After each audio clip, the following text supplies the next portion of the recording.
fuck-ups like us? AC's busted, dirty needles under the mattress, shitters clogged. No, for real. Who fucking comes here to sleep? We're a couple miles outside Night City. Yes, I finally did it.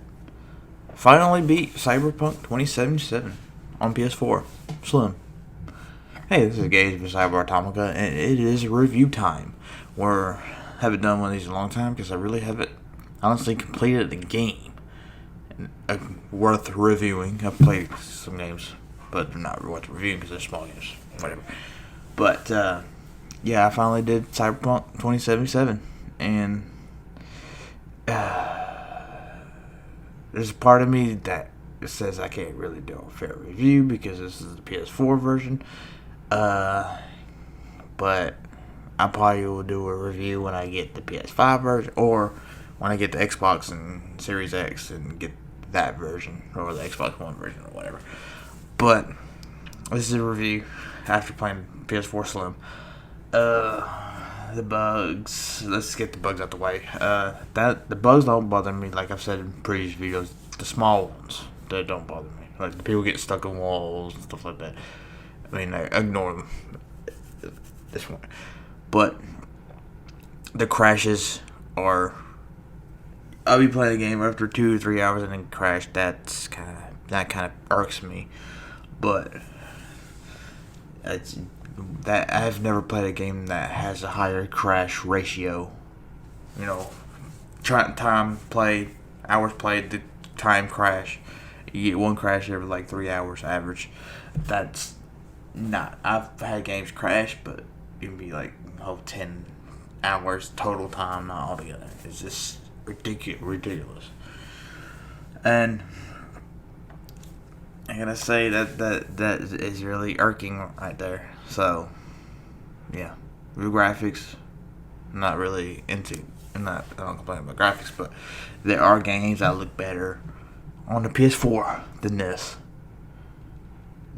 I'm playing Yakuza Like a Dragon, and that looks better on the PS4. I think they really tone it down way too much, because I don't think CD Projekt Red understands the consoles. They don't. I hate to say it, they don't understand. They don't care about consoles. They only care about their PC. But that's not what this video is about. It's not bad. I play worse games on PS4, but it could be better. Like I said, Yakuza Like a Dragon. Death Stranding looks better. And Death Stranding, they're both open world games, technically. Yakuza Like a Dragon is open world, so is Death Stranding. Red Dead Redemption 2 looks a lot better. That's open world. I mean, come on. You can do that. Gameplay.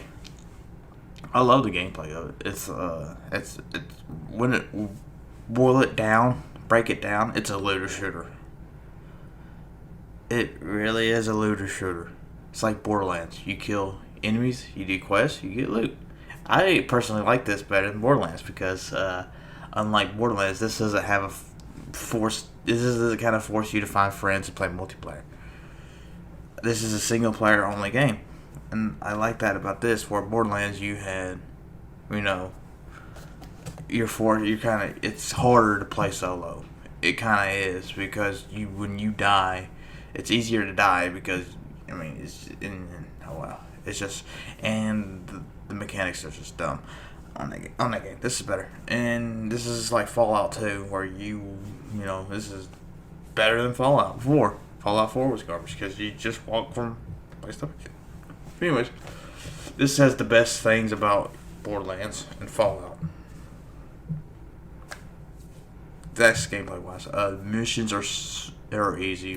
I didn't do the side jobs. I did all the scanner hustles and gigs, but I didn't do the side jobs or side missions. I just did one side quest to get one ending. I did the rogue ending. I did all that. So that was out to a point. I got to a point where I just wanted to finish the game so I could do the review and be done with the game so I could play other games. and not touch Cyberpunk again until I get an Xbox. So yeah, the gameplay of it, I like. The shooting is top notch. I mean, it's like Call of Duty style shooting. I like that. That's why I kind of like playing Call of Duty sometimes, because the shooting is the best in those kind of games. And this game kind of has that. So yeah, it does that. I like the crafting system where you can just break down almost everything. That's what I did. You grabbed all the weapons, sold maybe about 2% of them, and then broke down the rest, and then crafted better weapons to get better crafting skills. I do like how to get your skills better, you gotta do it. Like, to get better crafting skill, you have to craft, and to get better handgun perks, you have to use handgun and so forth. So it's kind of like Skyrim, but different. I wish it was more like Skyrim, where you don't get XP for kills. You get XP towards your handgun and your overall level. Like on Skyrim, your overall level, you don't get XP until you level up a skill. Wish it was more like that, because I like it, but I mean, I can do this. I like it. And the driving, oh god. There is a reason why I predominantly use bikes in this game. The driving is horrible in this game. It's like when you drive a car, it's like the roads are iced over, because you are swerving and you are sliding and you are spinning out and stuff like that. And the bikes are a little bit more manageable. And I like being a biker in games, so that kind of affects that. But there was another reason, because the cars are horrible. Driving's horrible, god awful. And I got to the point, if something's like maybe 100 meters away, I just run. No bike, no nothing, never. Story. It's hit or miss. The beginning, you have stories that the story kind of gets kind of good, and then it kind of stagnates. I mean, there was a big chunk of where I was playing the story. Like I said, I was playing the side hustles and stuff like that, and then the end is the last mission is very anticlimactic. You just go in to the tower, kill one guy. That's it. A lot of walking. That's it. And in the last part, it's shallow. The cyberpunk themes are very, very, very toned down, which I knew they were. They dumbed it down for the mainstream audience. It's not as innovative or provocative as Blade Runner. You're not going to get Blade Runner type philosophical vibes or the Matrix vibes. You're going to get more shallow, cheap,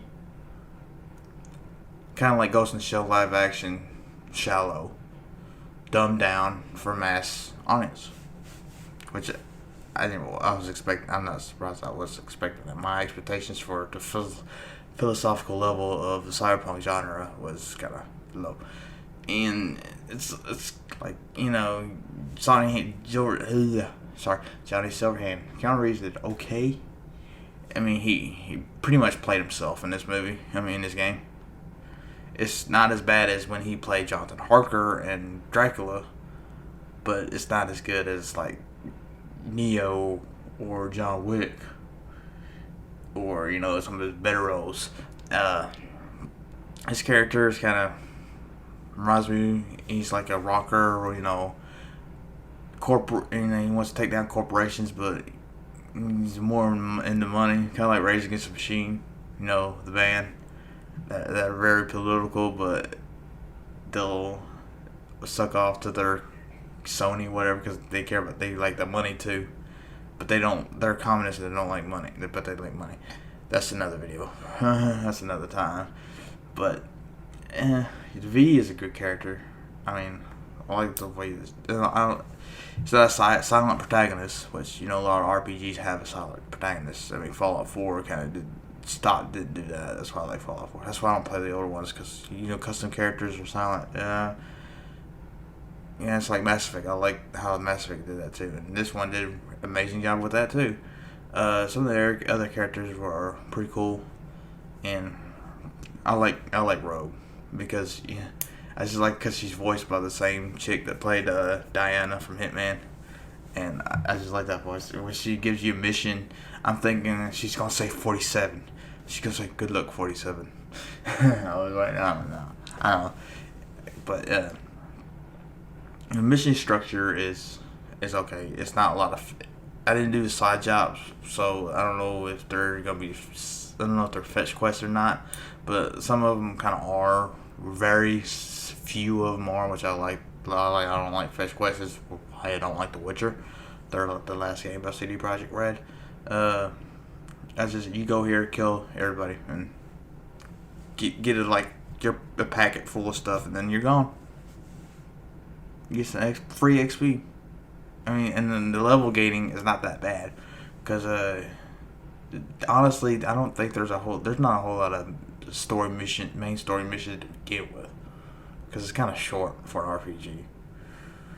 But I spent a lot of time because I was doing all the side hustles or scanner police things or gigs. That's where most of the bulk of my gameplay time for this game. So, a review of this, I don't know if it's a fair review, because like I said, this is the full potential of the game, because it's console. But I mean, I give the PS4 version, PS4 Slim version, I give 6.5 out of 10. It's not great. It's not amazing, but oh well. I mean, I'll probably, when I get it for Xbox, I'll probably get it a better review. This is just this version. 6.5 out of 10. I don't know if this is. I'm gonna consider this the game of 2020. I think honestly, Final Fantasy VII Remake is the game of 2020.